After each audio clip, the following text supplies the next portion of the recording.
With Odessa Solon of the most awaited launches this year, Ford's new sub-4-meter SUV crossover, the EcoSport, is finally here.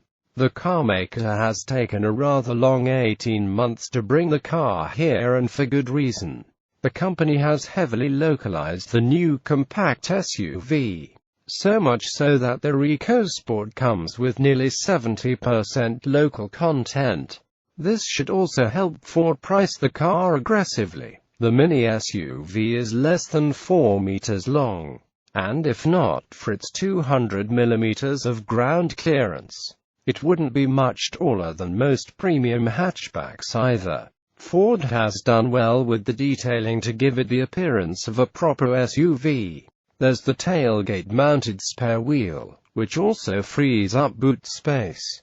There is rugged-looking black cladding on the bottom of the bumpers and beneath the doors, roof rails at the top of the car, and very prominent wheel arches.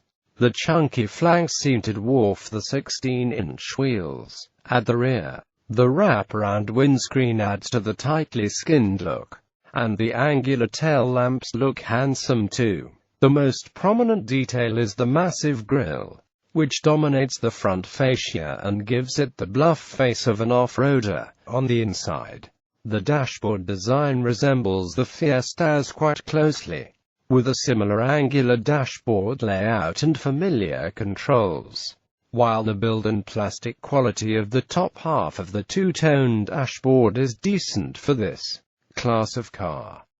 There are quite a few panel gaps, and the lower half of the dashboard feels a little subpar by hatchback standards. The EcoSport's cabin is quite spacious, but as an SUV, the interiors lack the size and space you associate with this body style.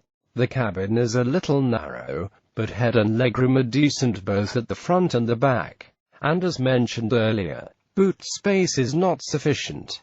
But the rear seats fold forward with a 60-40 split in all but the base ambient trim for a total of 705 liters.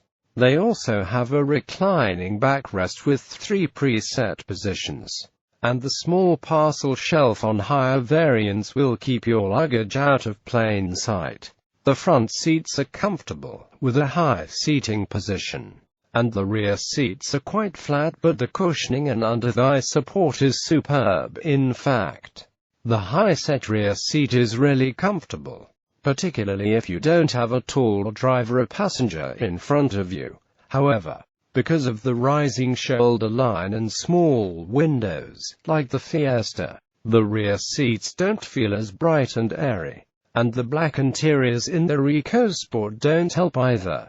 The EcoSport is very generously equipped, with even the base ambient variant getting tilt and telescopic steering, a music player with OIN and Bluetooth, electric wing mirrors, remote locking, a multifunction display, and 16-inch wheels. However, the top-end titanium version with the option pack we're driving is really loaded.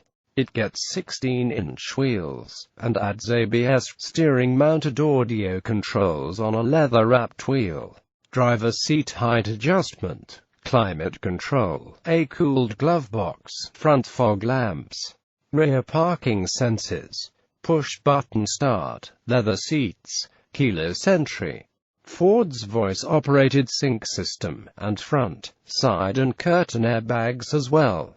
When it comes to safety and security,